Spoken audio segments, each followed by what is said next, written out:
INS Vikramaditya हमेशा दूसरे जहाजों के साथ क्यों रहता है? Why INS Vikramaditya is always accompanied by other ships Vikramaditya carrier battle group. Hello दोस्तों, आपके अपने मन पसंदीदा चैनल अनसुनी कहानियां पर आपका स्वागत है। भारतीय नौसेना या फिर इंडियन नेवी भारतीय सेना का एक बेहद मजबूत और महत्वपूर्ण हिस्सा है। भारत के पास आज दुनिया की सबसे विशाल सेना है, जिसकी भारतीय नौसेना एक बड़ा हिस्सा है। भारत को हर ओर से मजबूत रखने के लिए नौसेना, थल सेना और वायुसेना हमेशा खड़ी रहती है।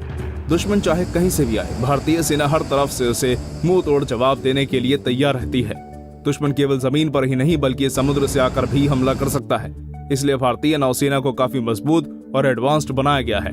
भारतीय नौसेना की मजबूती का एक अटूट भाग है INS Vikramaditya aircraft carrier.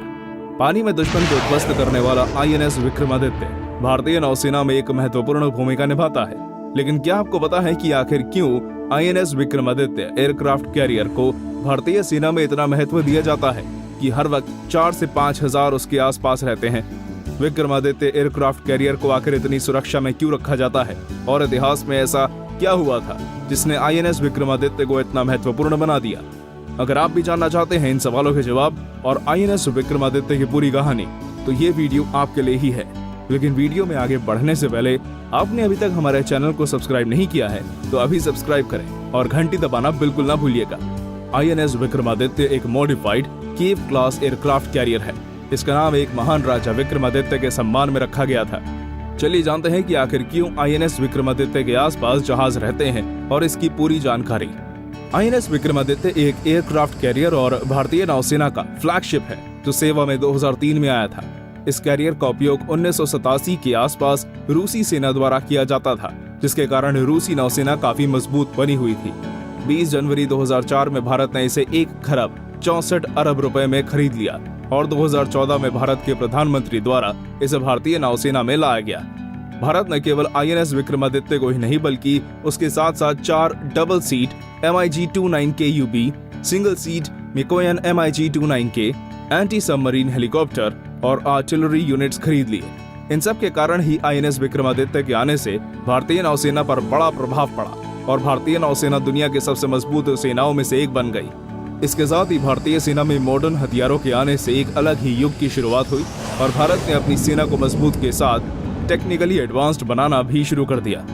INS Vikramaditya aircraft carrier के 2500 में से 1750 कंपार्टमेंट्स को रीफैब्रिकेटेड किया गया और जिसमें से एलिवेटर्स को अपग्रेड करके रीकेबलिंग भी हुई, जिसके रेडार्स और सेंसर्स और भी अच्छे से लगाए जा सके। क्योंकि हम जानते हैं कि आईएनएस विक्रमादित्य एक मॉडिफाइड एयरक्राफ्ट कैरियर है, इसलिए उसमें कई बदलाव किए गए, जिसमें सभी आर्मामेंट्स को निकालना शामिल है, जैसे P500 basalt cruise missile launchers और 4 एंटी किजहाल, जो कि जमीन से हवा में हमला करने वाली मिसाइल है। आईएनएस विक्रमादित्य में 20 टन की लिफ्टिंग क्षमता थी, जिसे बढ़ाकर 30 टन कर दिया है। इसे एक बेहतरीन आकार और मजबूती देने के लिए कैरियर में 234 हल सेक्शंस भी लगाए गए हैं। इसमें बेहद उन्नत सर्वेलेंस सिस्टम, आधुनिक सेंसर्स और रेडार्स और साथ ही इलेक्ट्रिक वॉरफेयर सूट्स लगाए गए हैं। इसमें एक अलग ही प्रकार का फ्यूल सिस्टम इस्तेमाल किया गया है, जिसका बॉयलर भी काफी उन्नत है। इसके प्रोपेलर्स लगभग 1,80,000 हॉर्स पावर का थ्रस्ट उत्पन्न करते हैं। आईएनएस विक्रमादित्य की मजबूती को और भी बढ़ाने के लिए इसमें modern oil water separators, 6 diesel और टर्बो अल्टरनेटर्स लगाए गए हैं। इसमें लोगों की सुविधा के लिए काफी इंतजाम किए गए हैं, जैसे कि गैलरी, होटल जो उन्नत एयर कंडीशन है और रेफ्रिजरेटर। इतना ही नहीं, दुश्मनों को हर तरफ से नाकाम करने के लिए भी इसमें कई चीजें मौजूद हैं। युद्ध के लिए इसमें कंप्यूटर एडेड एक्शन सिस्टम मौजूद है। ये जहाज के सेंसर और डेटा लिंक्स से जानकारी होकर हालात की जानकारी देता है। आईएनएस विक्रमादित्य एयरक्राफ्ट कैरियर में एयरक्राफ्ट्स के होल्ड और लॉन्च को संभालने के लिए मॉडर्न रिकवरी सिस्टम्स लगाए गए हैं। इसमें लूना लैंडिंग सिस्टम मौजूद है, जिसके द्वारा MiG-29K को लैंड कराया जाता है और समुद्री हैरियर्स को लैंड करने के लिए कैरियर के एक विशेष DAP सिस्टम मौजूद है। अगर एयरक्राफ्ट लंबी दूरी पर भी हो तब भी कैरियर उसे पूरा नेविगेशन और फ्लाइट डेटा देता रहता है। आईएनएस विक्रमादित्य हमेशा कुछ अन्य जहाजों के साथ ही रहता है और ऐसा क्यों होता है वो हम आगे जानेंगे। आईएनएस विक्रमादित्य को जब भी कहीं भेजना होता है तो उसे बैटल ग्रुप के साथ भेजा जाता है ताकि कैरियर सुरक्षित रहे। आईएनएस विक्रमादित्य की सुरक्षा के लिए इसमें 4 AK-630 CIWS रोटेटरी कैनन और एक बैरक 1 सैम सिस्टम लगाया गया है, जिसे डीकमीशन्ड INS गोदावरी से निकाला गया था। बाद में बराक 1 को बराक 8 से बदल दिया गया, जो कि launch range air defence system missile था। इस कैरियर का जीवन काल 40 साल का है, जिसमें लगभग 10 साल तक इसमें किसी सुधार की जरूरत नहीं पड़ेगी। INS विक्रमादित्य एयरक्राफ्ट कैरियर को स्टोबार कैरियर के रूप में बनाया गया है, जो कन्वेक्शनल फिक्स्ड विंग एयरक्राफ्ट और हेलीकॉप्टर्स को ले जाने में सक्षम हो। INS विक्रमादित्य में 34 एयरक्राफ्ट को ले जाने की क्षमता है। INS विक्रमादित्य में मुख्य रूप से लगने वाले एयरक्राफ्ट टाइप मिकोइन MiG-29K है, और इसी का एक नेवल रूप मिकाइन 29GM और इसी का एक नेवल रूप मिकोइन MiG-29M भी है। MiG-29K एक एडवांस्ड ऑल वेदर फाइटर है, जो कि लो लेवल स्ट्राइक्स और एंटी शिपिंग रोल्स को अंजाम दे सकता है। इसका मुख्य ASW प्लेटफॉर्म वेस्टलैंड किंग है, जिसके साथ 16 से 24 MiG-29K जुड़ते हैं और 10 कमोफ का 31 या फिर जिन्हें ध्रुव हेलीकॉप्टर्स भी कहते हैं, वो रखे जाते हैं। INS विक्रमादित्य को भारतीय नौसेना में शामिल करने के पीछे एक बहुत बड़ा कारण है INS विक्रांत। अब आप भी सोच रहे होंगे कि INS विक्रांत आखिर विक्रमादित्य से कैसे जुड़ा हुआ है। तो दरअसल ये इसलिए है क्योंकि 1971 में हुई भारत पाक की समुद्री जंग में एयरक्राफ्ट कैरियर INS विक्रांत ने एक महत्वपूर्ण भूमिका निभाई थी। INS विक्रांत भारतीय नौसेना का एक ऐसा एयरक्राफ्ट कैरियर था जिससे पाकिस्तान इतना खौफ खाता था कि हर कीमत पर उसे तबाह कर देना चाहता था।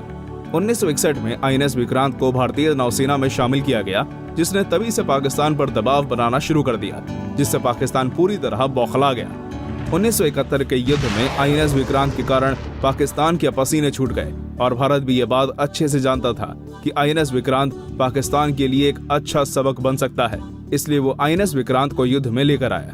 पाकिस्तान और बांग्लादेश जब अलग हुए, तब पाकिस्तान से बांग्लादेश तक जाने का केवल एक मार्ग था, समुद्री मार्ग। इसलिए पाकिस्तान पर और भी दबाव बनाने के लिए भारतीय नौसेना में INS विक्रांत उसी क्षेत्र में शामिल हो और अपना कार्य कुशलता से किया। आपको ये पता होना चाहिए कि पाकिस्तान एयरक्राफ्ट कैरियर्स में अपना पैसा नहीं लगाता, वह पनडुब्बियों के द्वारा अपनी नौसेना को मजबूत करने की कोशिश करता है। और जब उसने देखा कि INS विक्रांत उसके रास्ते की एक बड़ी समस्या बन गया है, तो उसने हर हाल में उसे तबाह करने की कोशिश की, जिसके लिए पाकिस्तान ने अपने विशेष पनडुब्बी PNS गाजी को INS विक्रांत पर हमला करने के लिए भेजा। 1971 के युद्ध को बांग्लादेश मुक्त युद्ध के नाम से भी जाना जाता है। इस युद्ध में पाकिस्तानी सेना को सरेंडर करना पड़ा और भारत की जीत हुई। इस युद्ध के दौरान ही पाकिस्तान ने जब PNS गाजी को छिपकर INS विक्रांत को खत्म करने के लिए भेजा, तो भारतीय नौसेना ने पाकिस्तान को चकमा देते हुए INS विक्रांत को युद्ध के लिए भेजा ही नहीं, बल्कि उसे अंडमान और निकोबार पर भेज दिया गया और INS राजपूत को विशाखापट्टनम में खड़ा किया गया। और PNS गाजी का जब INS विक्रांत समझकर INS राजपूत पर हमला करने आया, तो INS राजपूत ने उसे तबाह कर दिया। पाकिस्तान के 1 लाख सैनिकों को हराकर इस युद्ध में भारत ने जीत हासिल की और पाकिस्तानी सेना को सरेंडर करना पड़ा। अब चलिए आते हैं इस वीडियो के मुख्य सवाल पर, जो कि है आखिर क्यों INS विक्रमादित्य के साथ 4 से 5 अन्य जहाज हमेशा रहते हैं। तो दोस्तों, इसका जवाब है इसका महत्व। जैसा कि आपने INS विक्रांत के बारे में देखा, वो भारत के लिए कितना महत्वपूर्ण था। सिर्फ भारत के पास उसके होने से ही पाकिस्तान खौफ खाता था, जिससे आप समझ ही सकते हैं कि उससे भी बेहतर aircraft carrier INS Vikramaditya Bharat के लिए कितना महत्वपूर्ण होगा। दुश्मन कभी भी INS विक्रमादित्य को तबाह करने की कोशिश कर सकता है, इसलिए हर वक्त कैरियर बैटल ग्रुप उसके साथ रहता है, जिसमें 2 मॉडर्न कोलकाता क्लास डिस्ट्रॉयर मौजूद हैं, जो कि गाइडेड मिसाइल डिस्ट्रॉयर्स हैं, जो भारतीय सेना में दुश्मनों को खत्म करने में एक अहम भूमिका निभाती हैं। इस ग्रुप में जमीन पर घातक वार करने वाले शिवालिक और तलवार क्लास फ्रिगेट्स भी मौजूद हैं। इसके साथ साथ सबमरीन से सुरक्षा के लिए इस समूह में कोमाटो क्लास वॉरफेयर्स को भी शामिल किया गया है। इसके साथ साथ पलट कर वार करने के लिए भी न्यूक्लियर पावर सबमरीन INS चक्र को भी शामिल किया गया है। और ये सब INS विक्रमादित्य की सुरक्षा और नौसेना की मजबूती के लिए किया गया है। अब आप समझ ही गए होंगे कि आखिर INS विक्रमादित्य हमेशा एक समूह में क्यों रहता है, और आपको INS विक्रमादित्य के बारे में सारी जानकारी भी मिल गई होगी। दोस्तों, इस वीडियो के जरिए आपने जाना कि आखिर INS विक्रमादित्य एयरक्राफ्ट कैरियर भारतीय सेना के लिए किस प्रकार से महत्वपूर्ण है और क्यों वो हमेशा दूसरे जहाजों और पनडुब्बियों से घिरा रहता है। आपको ये वीडियो कैसी लगी हमें कमेंट में जरूर बताइए। अगर आपके मन में वीडियो से जुड़ा कोई सवाल या सुझाव है तो उसे हम तक कमेंट्स के जरिए शेयर जरूर करें। अगर आपको ये वीडियो पसंद आया हो तो वीडियो को लाइक करें और ऐसे ही अन्य रोचक और रहस्यमय वीडियोस देखने के लिए बने रहिए हमारे चैनल अनसुनी कहानियों के साथ, क्योंकि जो कहानियां रह जाती हैं अनसुनी, उन्हें सुनाता है अनसुनी कहानियां। धन्यवाद।